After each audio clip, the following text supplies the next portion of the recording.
Good morning everyone. আমার নতুন একটা ব্লগে তোমাদের সবাইকে স্বাগত। আজকের দিনটা আমি তো গ্রিন টি আর বিস্কিট দিয়ে শুরু করেছি। তোমরা কি দিয়ে শুরু করেছো আমাকে জানিও। সকালবেলায় এই সময়টায় চা নিয়ে বসতে জানলার ধারে ভালোই লাগে, কিন্তু সময় আর কোথায় বলো।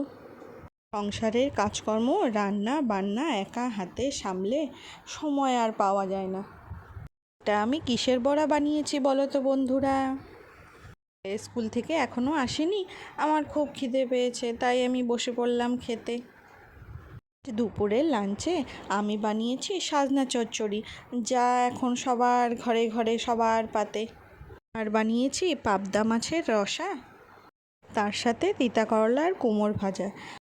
আজ হচ্ছে বাসন্তী পূজার নবমী, তো ভাবলাম একটু মায়ের মন্দির দর্শন করে আসা যায়। ও বলো তো বন্ধুরা, আমি কোথায় যাচ্ছি? আমি যাচ্ছি কামাখ্যা মন্দির দর্শন করতে, নীলাচল পাহাড়ে। ওই ধরুন 8:30-9টা বাজে। রাত্রিবেলা নিরিবিলি পরিবেশ, দারুণ লাগছে। এইদিকে শীতল বাতাস বহিছে, মনে হচ্ছে পাহাড় নদী সব মিলেমিশে একাকার হয়ে গেছে।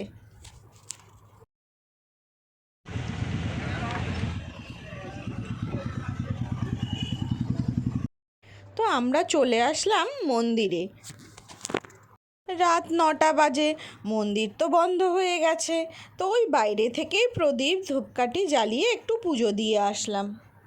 তো আমি যে দোকান থেকে সবসময় প্রদীপ ধূপকাঠি মালা প্রসাদ নিই, সেই দোকানটার সঙ্গে আলাপ তোমাদেরকে অন্য আরেক দিন করিয়ে দেব।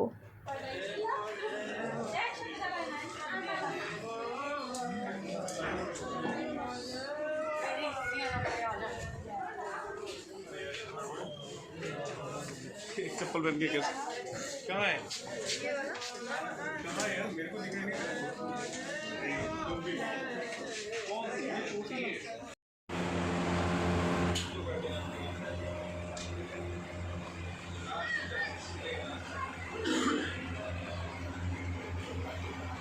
রাস্তায় যদিও লোকজন তেমন ছিল না, কিন্তু মন্দিরে কিন্তু বেশ ভালোই লোকজন ছিল। আমরাও পুজোটা সেরে নিলাম। পুজোর সময় আর ভিডিও করলাম না, ওই সময় একটু মন দিয়ে মাকে ডাকলাম, মা সবার মঙ্গল করো, সবাইকে ভালো রাখো, সুস্থ রাখো। কামাখ্যা মন্দিরের ভিডিও আমি অন্য একটা ব্লগে আপনাদেরকে ভালো করে দেখাবো।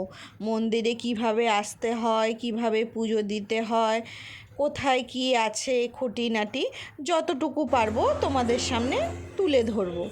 যদি তোমরা সবাই জানো তো ভালো কথা, যারা জানো না তারা দেখে নেবে যদি দরকারে আসে আমার ভিডিওটা। এটা হচ্ছে বলির জায়গা, এখানে বলি দেওয়া হয়, মহিষ বলি।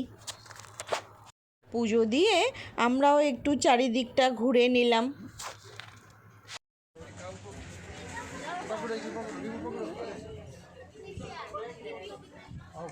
এই যে নন্দী মহারাজ দেখতে পাচ্ছ, এই নন্দী মহারাজকে কিন্তু আগে আমরা দেখিনি মন্দিরে এসে, এইবার এসে দেখলাম।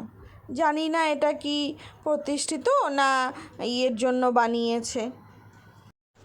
পরে যখন আবার যাব মন্দিরে তখন বোঝা যাবে যে এটা কি প্রতিষ্ঠিত করেছে না এমনি বাসন্তী পূজার জন্য লাগিয়েছে।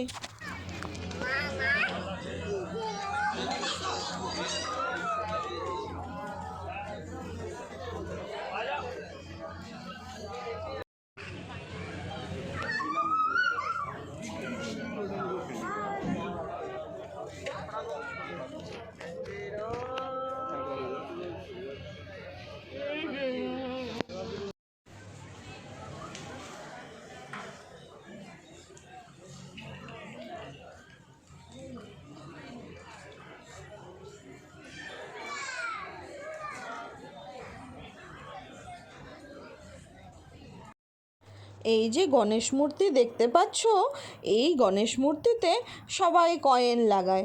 কেন লাগায় সে বিষয়ে আমার কোনো জ্ঞান নেই, তোমাদের যদি জানা থাকে তাহলে আমাকে জানিও কমেন্ট বক্সে। আমি যতবারই কয়েন লাগিয়েছি আমার কিন্তু একবারেই লেগেছে। তোমাদের কি লেগেছে একবারে?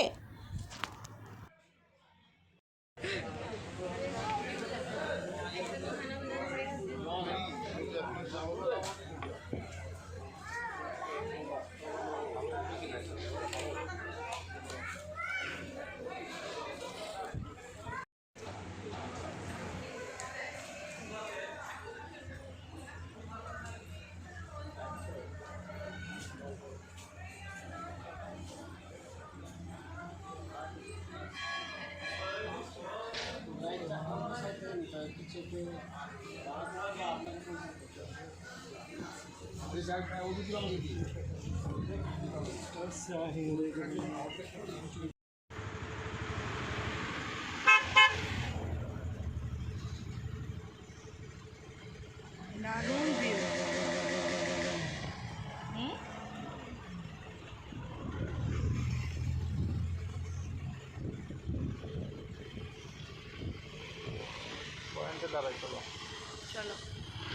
পুজো সেরে আমরা বাড়ির দিকে রওনা হলাম। রাস্তায় নামতে গিয়ে এত সুন্দর লাগলো দেখতে, পাহাড়ের গায়ে আলোগুলো মনে হচ্ছে পুরো আকাশে তারার মতো। আমি আর লোভ সামলাতে পারলাম না, তাই আমরা দুজন দাঁড়িয়ে একটু আনন্দ উপভোগ করে নিলাম। কিছু কিছু আনন্দ অনুভূতি টাকা পয়সা দিয়েও কিনতে পাওয়া যায় না। নীলাচল পাহাড় থেকে ফ্লাইওভারটা দেখতে কিন্তু দারুণ লাগছে। আমার মাথায় দেখতে পাচ্ছ রাজমুটুক। এই রাজমুটুক পরতে কিন্তু আমার একদম ভালো লাগে না। তোমাদের কার কেমন লাগে আমি জানি না। ভালো করে নিজের ইচ্ছে মতো চুল বাঁধতে পারি না এই রাজমুটুকের জন্য, কিন্তু উপায় নেই, কী করব, পরতেই লাগবে। Safety is first. তো আজকের মতন ব্লগটা আমি এখানেই শেষ করলাম। সবাই ভালো থাকবেন, সুস্থ থাকবেন, আর সবাইকে ভালো রাখার চেষ্টা করবেন। আমিও সবাইকে ভালো রাখার চেষ্টা করি। আবার দেখা হবে অন্য একটা ব্লগে। আর ভিডিওটা ভালো লাগলে একটা লাইক, কমেন্ট অ্যান্ড শেয়ার করে দেবেন। আর সাবস্ক্রাইব করতে কিন্তু একদম ভুলবেন না বন্ধুরা। Tata, bye bye.